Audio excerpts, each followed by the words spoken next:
안녕하세요. 법무법인 차원의 박성용 변호사입니다. 저희 법무법인 차원에서는 유사수신 사건, 다단계 사건, 기획부동산 사건처럼 조직적으로 움직이면서 불특정 다수의 피해자를 양산하는 사기 사건에서 그동안 좋은 결과를 내왔습니다. 오늘은 감언이설로 비상장 주식을 비싸게 팔아먹는 사기 범죄에 관해서 말씀드리려고 합니다. 우선 뉴스를 보시겠습니다. 180배까지 가격을 뻥튀기 해서 비상장 주식을 판매한 사기 조직이 검거됐다는 뉴스입니다. 비상장 주식이 곧 상장되고 6배 수익이 난다고 사기를 친 조직이 또 검거됐다는 소식입니다. 비상장 주식 사기 조직은 비상장 회사에 접근해서 주식을 확보하는 총책과 이걸 개인들에게 파는 영업사원으로 크게 구분할 수 있습니다. 총책은 우선 비상장 회사에 자기들이 투자를 한다는 명목으로 접근을 해서 주식을 싸게 삽니다. 비상장 회사에 10억을 투자한다고 계약을 하고 주식을 받아온 다음 이걸 개인들에게 100억에 파는 겁니다. 실제로 영업을 뛰는 영업사원들은 리딩방에서 사람을 모으기도 하고 텔레마케팅을 하기도 합니다. 특히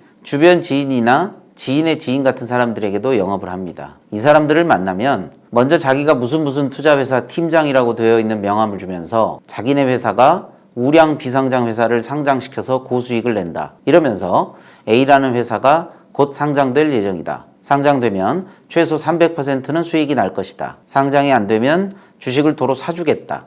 이러면서 투자를 권유합니다. 여기에 혹해서 사람들이 알지도 못하는 비상장 주식을 한 주에 5만 원에도 사고 10만 원에도 사게 됩니다. 피해 금액은 보통 1인당 5천만 원에서 1억 정도가 됩니다. 코스피 상장 주식 사서 손해보는 사람도 부지기수인데 도대체 어떻게 비상장 주식을 사서 고수익을 낸다는 것인지 황당합니다. 그런데 이 사기 조직에게는 바로 이 황당함이 무기가 됩니다. 누가 그럴듯하게 이야기를 하면 듣는 사람도 진짜 그 말이 맞나 싶어서 이것저것 알아보고 따져보죠. 그런데 아주 터무니없는 이야기를 하면 오히려 알아보고 따져보고 할 것이 없습니다. 물론 대부분 사람들은 그냥 무시하고 말죠. 그런데 이런 말에 혹하는 사람들이 꽤 있습니다. 비상장 주식 사기 조직은 이런 사람들을 노립니다. 이 조직 입장에서 한 명만 제대로 낚으면 앉은 자리에서 매출이 5천입니다. 그 한 명을 기다리면서 100명한테 똑같은 영업을 꾸준하게 하는 겁니다. 그래서 이 사기 조직은 교묘하고 요상한 방법을 동원하지 않습니다. 예를 들어서 실적을 조작한다거나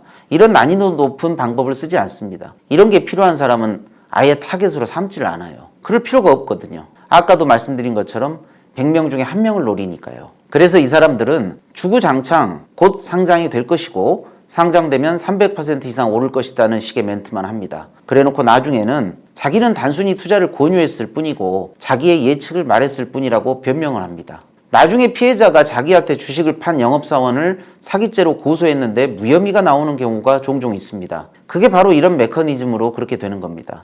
또 이 사람들은 주식을 도로 사줘야 하는데 그러지 못한 것은 미안하다. 그치만 그건 그 사이에 내가 경제적으로 어려워져서 그런 거다. 나중에라도 형편되는 대로 다시 사줄 거다. 이렇게 변명을 합니다. 이러면 단순한 민사 문제가 돼버릴 수 있습니다. 그래서 이런 피해를 보셨으면 절대 어설프게 고소를 하면 안 됩니다. 사기 조직이 노리는 게 바로 그런 겁니다. 피해자 한 명이 개인적으로 고소를 했는데 무혐의가 나오면 그때부터는 그게 무기가 됩니다. 봐라, 경찰에서 무혐의가 나오지 않았냐.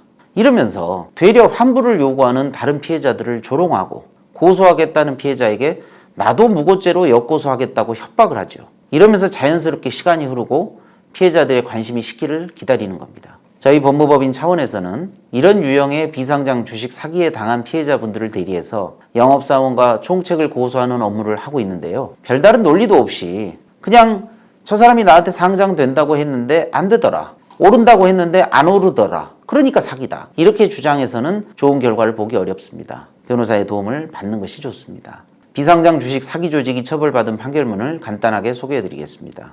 서울중앙지방법원에서 최근에 나온 판결입니다. 이 사건에서는 이렇게 다양한 죄목으로 기소가 되었습니다. 이것은 이 조직이 전체적으로 일망타진되었기 때문인데요. 범죄단체 조직이 인정된 것을 알 수 있습니다. 주범은 징역 12년을 선고받았습니다. 범행 수법인데요. 사기 조직이 페이퍼 컴퍼니를 하나 만들어 놓고 자기들이 확보한 비상장 주식을 다수의 피해자들에게 비싸게 팔아먹은 것을 알 수 있습니다. 여기 나오는 피고인 A가 총책인데 이 사람이 종목을 선정하고 비상장 주식을 확보하고 영업사원을 교육하고 범죄 수익금을 분배하는 일을 한 것을 알 수 있습니다. 사람들에게 페이퍼 컴퍼니 명함을 주면서 어느 회사가 곧 상장될 예정이고 고수익이 예상된다. 만약 상장이 안 되면 환불해주겠다. 이런 식의 전형적인 수법이 활용된 것을 알 수 있습니다. 비상장 주식 사기는 순간적으로 고수익에 혹하게 된 사람들을 타겟으로 삼는 매우 조직적인 범죄입니다. 그렇지만 빠져나갈 구멍도 적지 않아서